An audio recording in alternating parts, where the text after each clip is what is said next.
अगर तुम मलमूत्र के द्वारों में खेल रहे हो तो मलमूत्र के कीड़े से बढ़कर तुम्हारी योग्यता नहीं।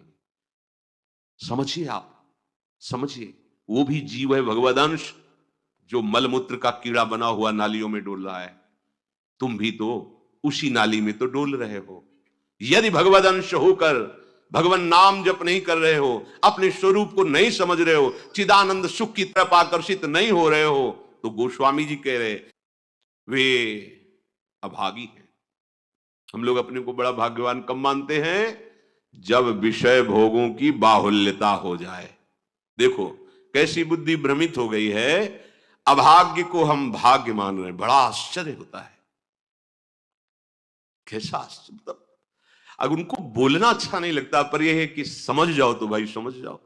जिन अंगों को छूने के बाद कई बार पवित्र करने के लिए रस आदि लगा करके, उन्हीं अंगों पे तो आसक्ति है तुम्हारी, उन्हीं अंगों को तो तुम सर्वस्व सुख समुद्र मान रहे हो। क्या है?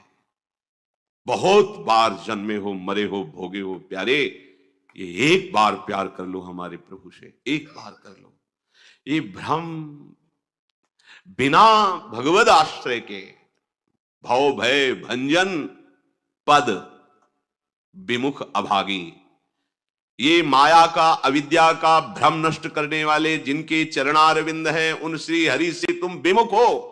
अरे अभागी, तुम नरक तुल्य भोगों को भोग रहे हो। ये बिना सत्संगी के ये शब्द नहीं पचा सकते आप, क्योंकि आप उसी में रमण करते हैं। आपको लगेगा क्या है, फिर जिंदगी क्या रह गई? अरे अभी देखा क्या है, जिंदगी क्या है? निहाल हो जाओगे, नाच पड़ोगे, मस्त हो जाओगे, किसी का कोई भय नहीं, कोई चाह नहीं। सौंदर्य समुद्र, प्रेम समुद्र, ज्ञान समुद्र जब प्रीतम गले लगाएंगे निहाल हो जाओगे। पर चाह तो है मलमूत्र के शरीर को गले लगाने की, चाह है इसी को, ये स्वस्थ रहे, खूब विषयों को भोगूं। कैसी दुर्बुद्धि छा गई है, और बढ़ती चली जा रही है दुर्बुद्धि। ये ऐसी तृष्णा बढ़ती चली जा रही है, पूछो मत। सावधान हो जाओ प्यारे, बहुत कम समय है, तुम्हारा शरीर छीन लिया जाएगा, जबरदस्ती छीन लिया जाएगा, ना चाहते हुए तुम्हारे शरीर का नाश हो जाएगा। मान लीजिए एक चंद समय है, कुछ समय है, जिसे तुम 80 साल 100 साल समय ऐसे गए। ब्रह्मा जी के लोक में एक कमल की पंखुड़ी ऐसे छेदी जाए तो मृत्यु लोक का 1 वर्ष हो जाता है। कितना तुम्हारे पास समय? हमारी रात सोने में चली जाती है, दिन नाना प्रकार के भोगों के संग्रह के लिए, कमाई के लिए, भोगों के भोगने के चिंतन में चलिए। हमारा सच्चा जो मार्ग है, जो सत्य मार्ग है, जहां सुख मिलना है, हमारे पास समय नहीं उसके लिए। किसी से बात, हमारे पास समय नहीं है। वाह, समय का बढ़िया सदुपयोग कर रहे हो, परिणाम तुम्हें समझ में आएगा।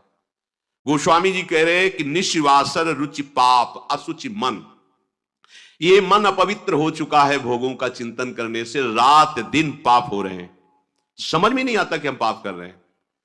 एक सेकंड में हमारे मन की वृत्ति दूसरे के दुख को दुख नहीं समझती, उसे दुख देकर सुख भोगने के लिए आज्ञा दे देती है, करो बस, जितनी सुंदरता संसार में उसके सबके मैं भोगता बन जाऊं। मलिन मन, यहां कुछ सुंदर है क्या? अगर एक दिन 10-20 बार सोच हो जाए, ऐसी दवा खवा दो, फिर उसी के देखो चेहरे की कांति कैसी हो जाएगी। अगर 2-3 दिन हालत चलती रही, देखने लायक नहीं रह जाएगा चेहरा। इसको तुम कुछ खास समझते हो? पानी का बुलबुला फूटने में देर नहीं लगती, पर तुम कमा क्या रहे हो?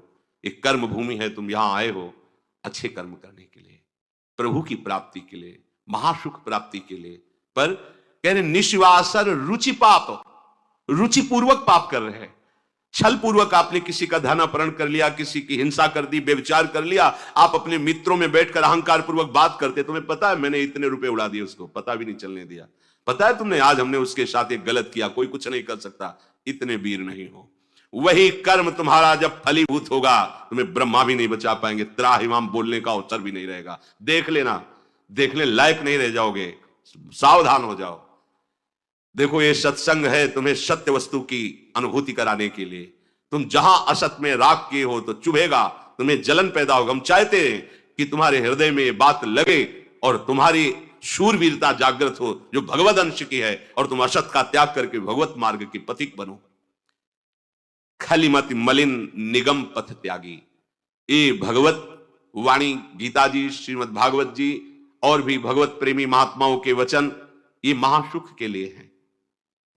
तुम इनका त्याग करके मनमानी आचरण कर रहे हो, बहुत समय नष्ट कर रहे हो, आप पछताना पड़ेगा।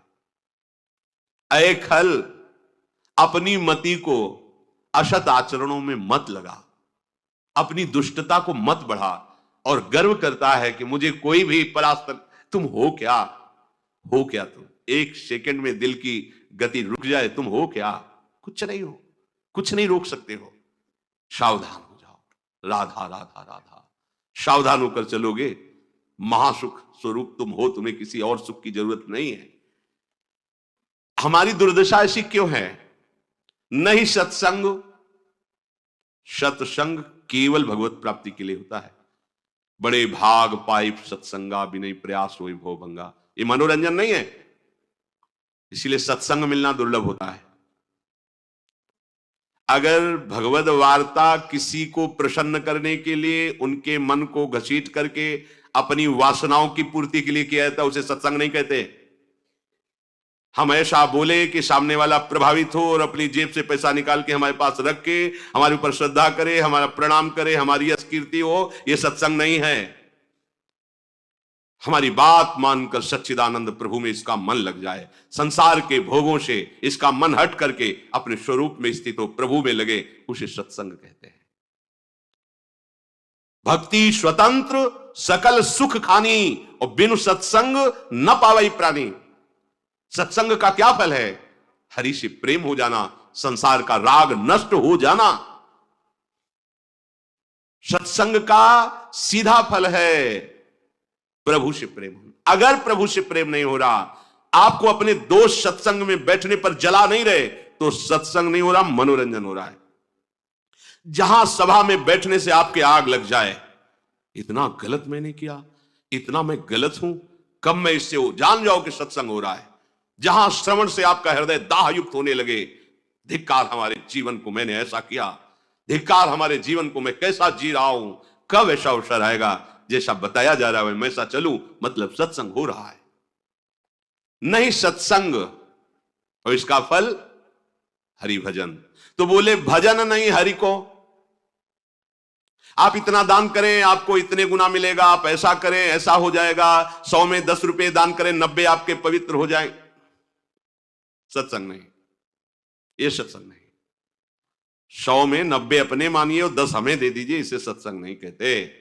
100 के 100 का अभिमान त्याग कर प्रभु के चरणों, वो 100 है, 100 को स्वीकार मत करो तो जीवित रहोगे, 100 को स्वीकार कर लिया तो 100 हो जाओगे। 100 का मतलब समझते हो? जिन हरि भगत हृदय नहीं आनी, जीवित 100 समान ते प्राणी। जीवित 100 जिंदा मुर्दे के समान, ते नर नरक रूप जीवत जग। किसी भी वस्तु का अहम और ममत्व न रह जाए, और प्रभु में, यह सत्संग का स्वरूप। सत्संग का स्वरूप तुम्हारे मन को खुशी नहीं, तुम्हारे मन को मार देगा। सत्संग का स्वरूप तुम्हारे मन को मार करके सच्चिदानंद प्रभु में लगा देगा। महाभागवतों के वचन, भगवान की वाणी तुम्हें भगवत स्वरूप में स्थित करेगी, प्रपंच का बढ़ावा नहीं। इससे प्रपंच का बढ़ावा होता है। गंदी नाली से हाथ धोगे तो तुम्हारे हाथ पवित्र हो जाएंगे, ये गंदी नाली। अधर्म का आचरण करके तुम सोचो उसमें दान कर दे, कभी पवित्र नहीं होने वाले। भ्रम मत करना, दान शब्द वहां लगता है जो धर्म पूर्वक कमाया हुआ है। 4 रोटी कमाई, 1 रोटी किसी भूखों को दे दो, ये मंगल होगा। पाप आचरण करके, हिंसा करके, व्यभिचार करके, छल कपट करके कमाओ और उसके बाद सोचो दान लगेगा ही नहीं। और जो स्वीकार करता है अधर्म का सहायक होता है, वो दोनों को दंड मिलेगा, दोनों को दंड मिलेगा। बहुत सावधान। सत्संग हमारे नाना प्रकार की वासनाओं का नाश करता है, वासनाओं को बढ़ावा नहीं देता। आप ऐसा करो, गृहस्थ हो, दान धर्म से युक्त हो जाओ। हां, देखो ना हरिपाल जी ने चोरी करके भगवान को रिझा लिया, बेमतलब का शब्द।